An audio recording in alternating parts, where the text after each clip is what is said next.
सदारत दहशत गर्दी अदालत रावलपिंडी के बाहर शेख रशीद की मीडिया से गुफ्तगू कहते हैं कि हमने फॉर्म 45 वाले हैं और ना ही 47 वाले, हम दूर हैं, फासले पर हैं। जज साहब ने कहा है कि रेफरेंस आ गया है, इसलिए समाअत नहीं की। जिंदगी में पहली बार ऐसा हुआ कि सिटिंग जज के खिलाफ रेफरेंस दायर हुआ।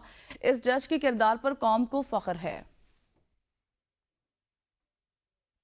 हमने क्योंकि हम ना 45 में हैं ना 47 में हैं, इसलिए हम दूर हैं, फासले पे हैं, खामोशी से हैं। Rest is the best. और जज साहब ने कहा कि रेफरेंस आ गया, इसलिए उन्होंने समाअत नहीं की। और ये मेरी ज़िंदगी का, सियासी ज़िंदगी का पहला वाक़या है कि एक सिटिंग जज के खिलाफ, जो कि तारीख़ी किरदार का मालिक है और जिसके किरदार पे कौम को फ़ख्र है, उसको 30 तारीख उन्होंने एडजर्न कर दी है, क्योंकि रेफरेंस ये आया है कि ये केस नहीं सुन सकते पंजाब हुकूमत की तरफ से। सो इसलिए मेरे पास तो यही खबर है, बाकी PTI के लीडर आ रहे हैं उनसे।